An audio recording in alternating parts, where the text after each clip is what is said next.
Saudara-saudara, kita akan membaca Alkitab dan mendengarkan kebenaran firman Tuhan. Mari kita berdoa. Tuhan Yesus, buka hati kami untuk mengerti kehendak-Mu. Nyatakan suara kebenaran-Mu bagi kami, agar kami tetap ikut jalan-Mu Tuhan. Dan berfirmanlah Engkau di dalam nama Tuhan Yesus. Amin.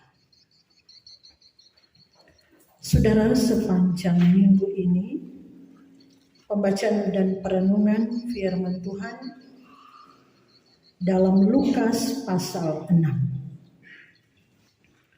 Injil Lukas pasal 6 ayat 37 sampai dengan ayat 42.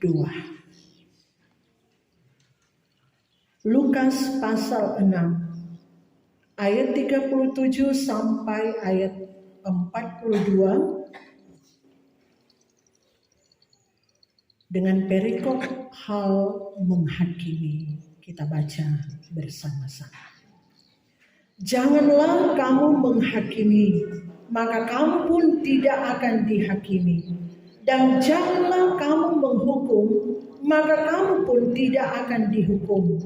Ampunilah dan kamu akan diampuni.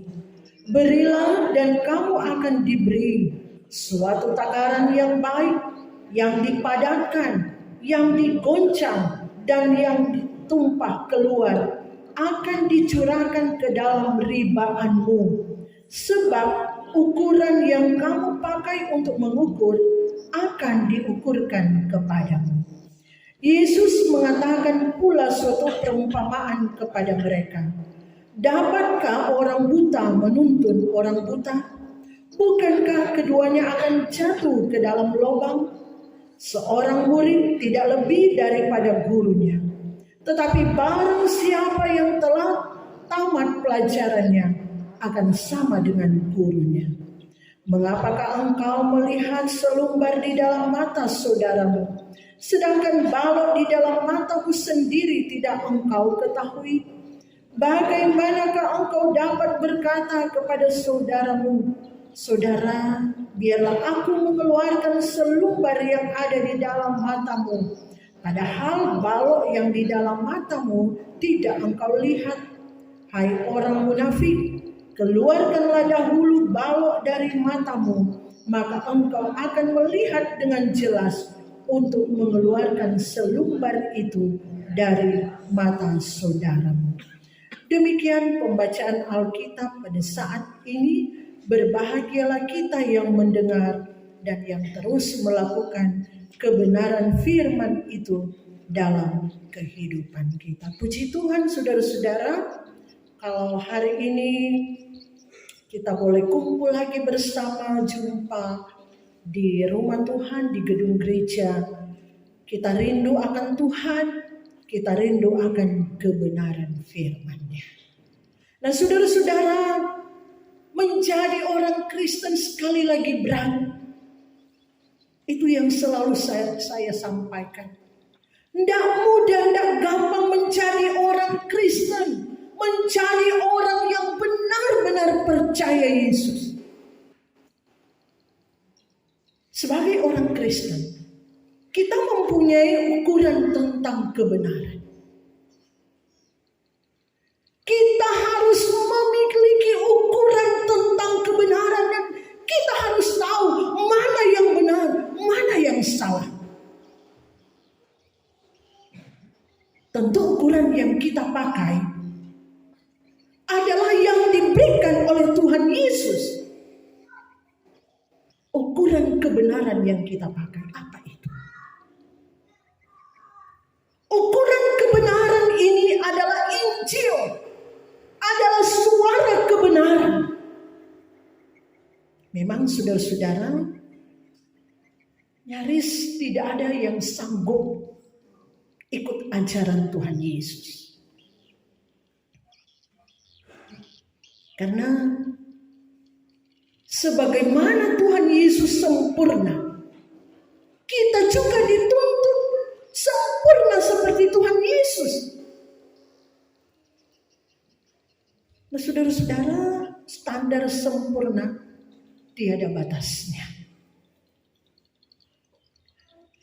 Tiada batasnya. Tapi Tuhan Yesus mengatakan bahwa yang mustahil bagi kita, tidak ada yang mustahil bagi Tuhan. Amin. Tidak ada yang mustahil bagi Tuhan. Artinya, Tuhan bisa katakan begini, Tuhan kita tidak mampu untuk sama seperti dengan Tuhan. Memang tidak ada yang bisa sempurna sama seperti Tuhan Yesus. Tuhan akan katakan seperti itu. Tuhan kita tidak mampu, kita tidak sanggup. Tetapi ingat, ada Roh Kudus yang akan memampukan kita, yang menolong kita, sehingga kita akan berupaya, berjuang. Dan yang paling penting adalah berusaha. Berusaha. Dan itulah ukuran kita sebagai orang Kristen. Ayat 38b. Sebab ukuran yang kamu pakai untuk mengukur akan diukurkan kepadamu. Ukuran yang kamu pakai untuk mengukur akan diukurkan kepadamu. Saudara-saudara, ukuran kita apa? Sekali lagi, ukuran kita adalah Tuhan Yesus. Dalam kenyataan di dunia ini banyak sekali ukuran. Pengaruh-pengaruh dunia yang jahat banyak. Rata-rata ukuran yang dipakai oleh manusia adalah kepentingan diri sendiri, kepentingan keluarga, kepentingan kelompok, secara politik atau sekte atau aliran tertentu. Nah, kita sangat bersyukur kita punya ukuran, dan ukuran kita cuma satu, yaitu Tuhan Yesus. Saudara-saudara, konteks perenungan kita diawali dengan bagaimana mengasihi musuh. Bagaimana mengasihi musuh. Musuh utama orang percaya pertama-tama adalah mereka yang melawan Tuhan Yesus, yang melawan Injil, yang melawan kebenaran. Dalam kendali si jahat iblis, kendali kuasa jahat iblis. Kalau kita baca di pasal 6 ayat 27 sampai 29, tetapi kepada kamu yang mendengarkan aku berkata, kasihilah musuhmu, berbuatlah baik kepada orang yang membenci kamu, mintalah berkat bagi orang yang mengutuk kamu, berdoalah bagi orang yang mencaci kamu. Barang siapa menampar pipimu yang satu, berikanlah juga kepadanya pipimu yang lain. Dan barang siapa yang mengambil jubahmu, biarkan juga ia mengambil baju. Ini mengasihi musuh. Kasihlah musuh. Kadang kalau orangnya tidak dekatin Tuhan, tidak masuk akal. Masa dia jahat sama kita pun kita mau kasih. Kenapa kok kita mesti bikin begini? Sudah lalu dia udah bikin. Tapi firman Tuhan Yesus ajarkan, kasihilah musuhmu. Berat. Berbuatlah baik kepada orang yang membenci kamu. Rasa-rasa tidak sanggup, tidak mampu. Contoh orang, kalau orang sebagai anak-anak Tuhan hidup dekat dengan Tuhan Yesus, orang berupaya hidup benar. Tapi dalam dekat dengan Tuhan Yesus, dalam melakukan kebenaran, orang ini masih diinjak-injak, orang masih difitnah, orang masih dihina, orang masih ditampar, orang masih dibenci, dan sebagainya. Kita diajarkan, jangan kita melihat mereka sebagai musuh kita. Jangan.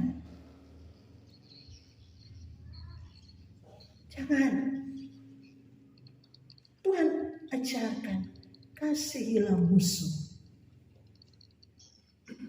Musuh itu jangan dulu orang lihat ada di luar sana, di jauh sana. Kadang di tengah keluarga kita, di tengah persekutuan kita, di tengah kebersamaan sebagai pelayan Tuhan, kadang itu ada. Tapi bagaimana sikap kita sebagai anak Tuhan? Kasihilah, itu berat. Tapi memang itu ukuran yang diberikan oleh Tuhan dan harus kita lakukan. Itu ukuran Tuhan Yesus. Orang mesti bikin apapun. Biar kurang mau menangis sama Tuhan, Tuhan kasih kemampuan kita. Tuhan tolong kita. Dia kuasa bikin begini, tapi Tuhan kita mau berupaya. Karena kita mau punya ukuran Tuhan Yesus. Kita diberi jalan keluar. Apa jalan keluar itu?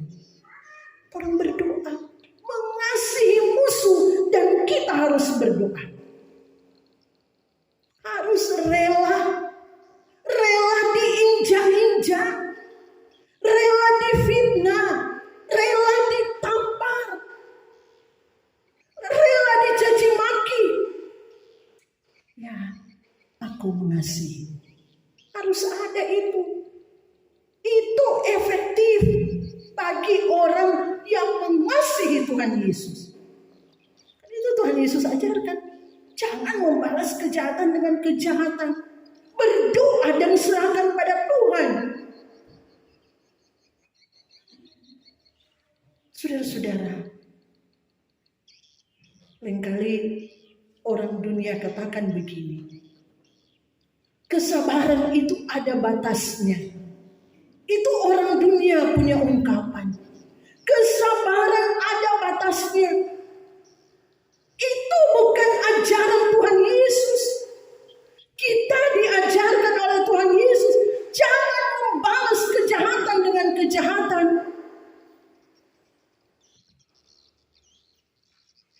Musuh orang benar. Biarkan, Tuhan akan rela berkata biarkan jatuh dalam tangan Tuhan. Terserah Tuhan mau bikin apa.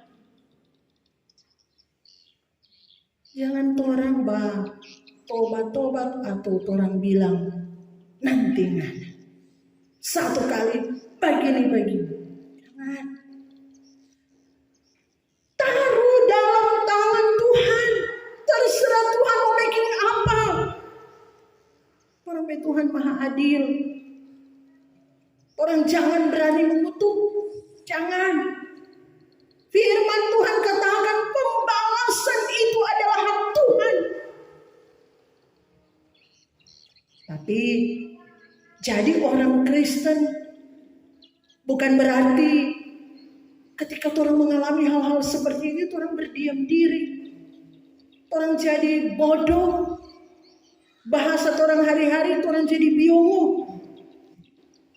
Karena firman Tuhan katakan, kalau ada orang yang berbuat kejahatan, orang mesti apa? Tegur dia. Tegur tentu ada tahapannya. Dalam Matius, menegur itu ada tahapan. Matius pasal 18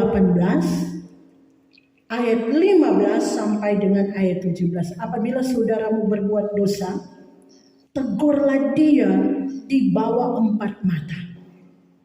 Jika ia mendengarkan nasihatmu, engkau telah mendapatkannya kembali. Jika ia tidak mendengarkan engkau, bawalah seorang atau 2 orang lagi, supaya atas keterangan 2 atau 3 orang saksi, perkara itu tidak disangsikan. Jika ia tidak mau mendengarkan mereka, sampaikanlah soalnya kepada jemaat. Dan jika ia tidak mau juga mendengarkan jemaat, pandanglah dia sebagai seorang yang tidak mengenal Allah atau seorang pemungut cukai. Ini tahapannya. Firman Tuhan mengajarkan tahapannya. Bahkan Paulus, dia pernah sampai keluarkan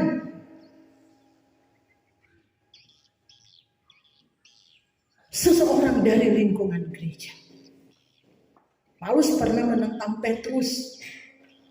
Dia pernah marah Petrus dalam Galatia 2 ayat 11. Kenapa? Petrus itu munafik pada awalnya sebelum dia benar-benar sungguh menyerahkan hidup kepada Tuhan. Paulus menentang karena ia salah. Dia menegur. Tetapi ketika tidak mau mendengar, maka tahapan selanjutnya harus mendisiplinkan seseorang. Jadi kebenaran itu harus dinyatakan. Injil itu harus disampaikan. Karena itu siapapun orang yang mengaku percaya Tuhan Yesus sebagai hamba Tuhan, sebagai pelayan khusus, pendeta, penatua, diaken, orang harus berani menyampaikan kebenaran. Dalam 2 Timotius pasal 4, 2 Timotius pasal 4 ayatnya yang kedua, beritakanlah firman, siap sedialah baik atau tidak baik waktunya. Nyatakan apa yang salah, tegurlah dan nasihatilah dengan segala kesabaran dan pengajaran. Harus berani nyatakan apa yang salah, tegur. Kalau sesalah, itu harus terlakukan sebagai orang percaya hamba Tuhan, sebagai pelayan khusus. Nah, saudara-saudara, jangan kita salah memahami bagian dalam ayat 37 ini. Janganlah kamu menghakimi, maka kamu pun janganlah kamu menghakimi, maka kamu pun tidak akan dihakimi. Dan janganlah kamu menghukum, maka kamu pun tidak akan dihukum. Ampunilah dan kamu akan diampuni. Yang dimaksud jangan menghakimi di sini adalah supaya kamu yang jahat tidak bisa mengadili seseorang. Contoh, misalnya seorang pemabuk, kemudian dia berteriak-teriak, jangan mabuk, jangan mabuk. Sementara dia itu pemabuk. Itu baru dikatakan menghakimi. Tunjuk-tunjuk orang lain sementara diri sendiri adalah pelaku kejahatan. Dan berarti firman Tuhan ini mau mengatakan, benahi dulu diri sendiri, baru sampaikan suara kebenaran. Seseorang ketika dipercayakan untuk berdiri di mimbar, dia harus dari diri sendiri dulu. Jangan dia memataria, jangan bikin ini, jangan bikin itu, sementara ia sendiri adalah pelaku kejahatan. Itu sama dengan menghakimi. Ketika seperti itu dia akan dicibir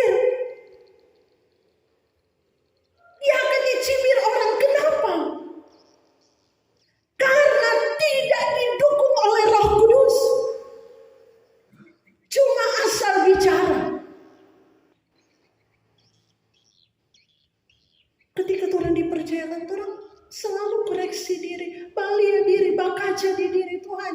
Kita mau bilang begini kon kita pelaku ini, oh Tuhan, kita mau ada di mimbar, kita mau tuntun, kita mau bawa tuh jemaat mau selamat. Kok kita berdiri sendiri bagaimana? Ini memang sangat-sangat luar biasa, tidak sembarang. Sama seperti ayat 39. Yesus mengatakan pula suatu perumpamaan kepada mereka. Dapatkah orang buta menuntun orang buta? Bukankah keduanya akan jatuh ke dalam lubang? Ini perumpamaan orang buta dengan orang buta saling menuntun.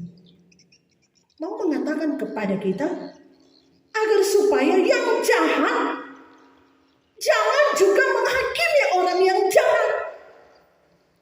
Kenapa? Dua-duanya pasti binasa. Lalu yang benar seperti apa? Yang benar adalah orang yang punya mata tuntun orang yang buta. Sebab menghakimi di sini atau mengadili, menentukan mana benar, mana salah. Jadi harus orang yang punya mata tuntun orang yang buta. Kalau dalam Alkitab Kejadian sampai Samuel, ada para hakim. Banyak orang datang kepada mereka, mulai dari Musa. Banyak orang yang datang sehingga waktu itu Musa harus memilih, menentukan pemimpin 1000, pemimpin 100, dan sebagainya. Banyak orang yang datang kepada para hakim. Apa yang mereka bawa? Mereka membawa masalah mereka. Mau cari jalan keluar. Mau cari jalan yang benar, jalan yang terbaik. Makanya dalam Alkitab ada kitab hakim-hakim. Karena mereka yang menghakimi. Tentu yang tidak boleh sekali adalah jangan yang jahat menghakimi yang jahat.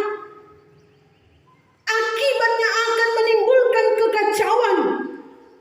Kita coba bayangkan dalam suatu pengadilan. Hakimnya, jaksanya adalah orang-orang jahat.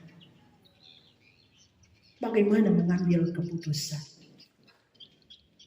Makanya banyak istilah yang salah dibenarkan, yang benar disalahkan. Begitu juga dengan kehidupan di tengah keluarga. Bagaimana sebagai orang tua ketika orang mendidik anak-anak kita? Tentunya orang harus jadi orang tua yang benar. Orang mesti benar dulu sebagai mama dan papa. Baru orang didik tuh anak. Dari orang dulu. Sehingga ketika orang didik tuh anak, orang akan ikut pada orang. Orang akan jadi benar. Jalan mereka akan lurus. Dari orang. Jangan kita kok sayang tapi anak. Kita sayang sekali. Daripada kita mau bilang akan dia menangis, biar juga. Daripada dia merasa sedih, daripada dia merasa berat hati, biar jo terus. So mau masuk di jurang, masuk di neraka, tuh orang lain bilang biar jo. Ini salah. Jangan orang tua buta mau tuntun tuh anak. Itu orang harus berusaha. Orang punya mata rohani yang benar-benar di hadapan Tuhan, sehingga bisa menuntun orang lain. Ayat 40, seorang murid tidak lebih daripada gurunya, tetapi barang siapa yang telah tamat pelajarannya akan sama dengan gurunya. Di mana-mana ada guru, ada murid. Guru itu disamakan dengan hakim.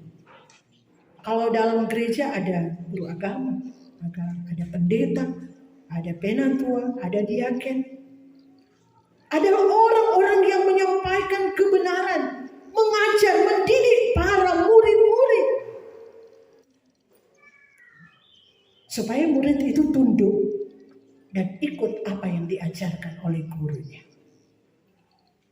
Dan kita boleh menjadikan dia pada akhirnya setelah tamat pelajarannya jadi sama dengan Tuhan.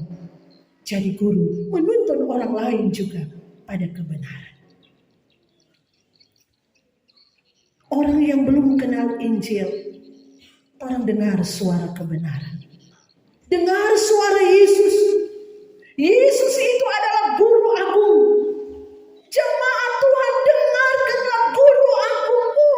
Kebenaran firman Tuhan. Kalau mau dididik oleh Tuhan, kalau mau jadi benar, kalau mau jadi hidup berkenan kepada Tuhan.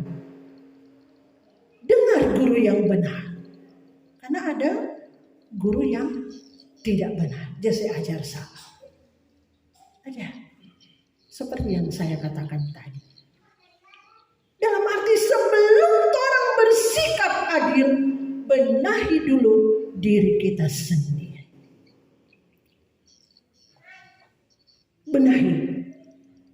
Di ayat 41-42.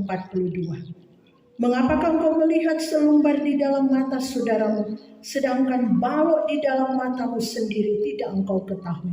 Bagaimanakah engkau dapat berkata kepada saudaramu, saudara, biarlah aku mengeluarkan selumbar yang ada di dalam matamu, padahal balok yang di dalam matamu tidak engkau lihat. Hai orang munafik, keluarkanlah dahulu balok dari matamu, maka engkau akan melihat dengan jelas untuk mengeluarkan selumbar dari mata saudaramu. Makanya saudara-saudara, kita harus hidup benar dulu. Orang mesti paksa diri hidup benar dulu, baru bisa menasehati orang lain. Jangan sok menghakimi orang sendiri penjahat. Benahi dulu diri sendiri, paksa diri. Jangan sampai ada pembiaran. Jangan di keluarga, di pelayanan, di jemaat. Kalau ada pembiaran pasti rusak. So tahu-tahu jahat iko-iko. So tahu-tahu tidak benar iko-iko. Harus dibenahi. Karena itu saudara-saudara, kalau kita hanya memahami, jangan menghakimi. Hanya sekedar memahami. So baca, oh jangan menghakimi, jangan sampai kamu dihakimi. So ada orang yang suka ubah diri di mimbar ini kan. Nah ada. Biar jauh.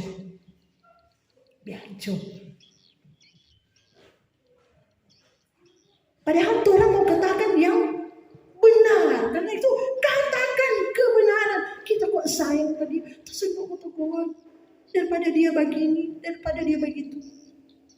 Lebih baik teguran yang nyata-nyata daripada kasih yang tersembunyi. Itu firman Tuhan ajarkan.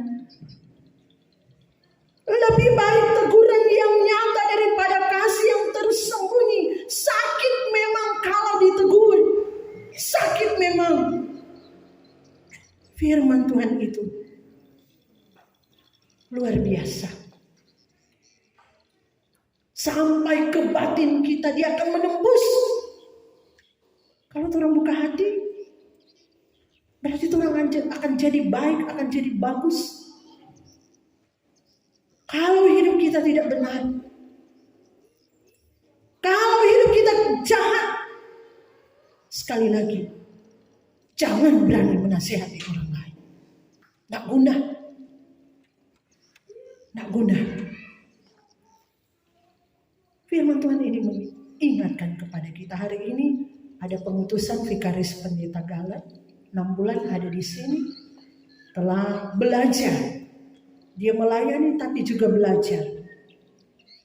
Ini mengingatkan tanggung jawab sebagai seorang pendeta, seorang pelayan Tuhan tidak gampang. Tadi kita sudah dituntut dari diri kita sendiri dulu. Dan itu yang sering saya katakan. Dari diri kita sendiri. Untuk apa jadi pendeta kalau tidak bawa jiwa-jiwa kepada Tuhan? Untuk apa? Dalam arti selamatkan orang yang masih jauh dari jalan Tuhan. Bawa kepada Tuhan. Untuk apa jadi pendeta kalau hidup kita tidak memberi dampak, tidak mampu untuk menjadi berkat? Apa? Harus berupaya, harus berjuang.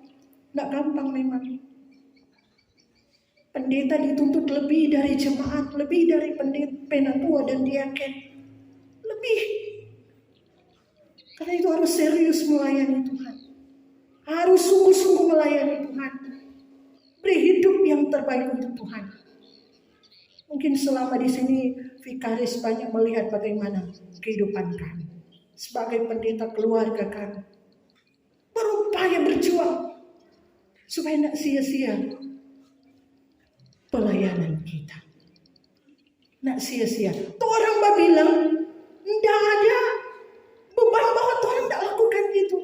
Jadi kalau orang bilang, orang berupaya bahwa orang sobekin dari diri sendiri dulu. Beratkan, mesti berusaha. Paling terakhir, 38a.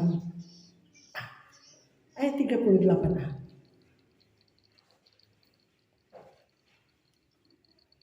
Berilah dan kamu akan diberi suatu takaran yang baik, yang dipadatkan, yang dikoncang, dan yang ditumpah keluar akan dicurahkan ke dalam rimbaan. Ini perumpamaan. Jangan gunakan kalimat ini dikaitkan dengan uang, materi, seperti kolektor, seperti perpuluhan, bukan. Tapi ini tentang suara kebenaran. Kalau kita tahu tentang kebenaran, sinarilah orang lain. Kalau kita tahu dia akan selamat, dia akan binasa, selamatkanlah dia dari kebinasaan. Jangan orang bilang, kaki kita begini kok, dia serang balik pak kita. Yakin, kalau orang dalam kebenaran, tidak ada cerita tuh bilang serang balik. Tidak. Jadilah kita orang yang disampaikan tadi, suatu takaran yang baik, dipadatkan, digoncang, dan yang ditumpah keluar, dicurahkan dalam rimbaan. Menjadi berkat, menjadi kesaksian yang melimpah-limpah bagi banyak orang. Bersinar, bercahaya bagi banyak orang untuk kemuliaan Tuhan. Kalau kita jalani hidup bersama Tuhan Yesus, sampaikanlah kebenaran. Jangan takut-takut. Jadi pendeta, sampaikan kebenaran, jangan takut. Tuhan tidak mesti biar betul. Kita akan diberkati. Kita akan diberkati. Tapi jangan utama orang pikir berkat materi. Jangan. Kalau orang kejar berkat materi, selagi orang kejar terus, itu akan menjauh dari kita. Jangan kejar berkat materi. Berkat dari Tuhan yang kita mau kejar adalah berkat yang tanpa batas. Berkat yang dahsyat luar biasa. Lewat pemeliharaan Tuhan. Walau banyak pergumulan, banyak persoalan, orang akan nikmati berkat itu. Bersama dengan Tuhan di langit baru, bumi baru. Terpuji nama Tuhan.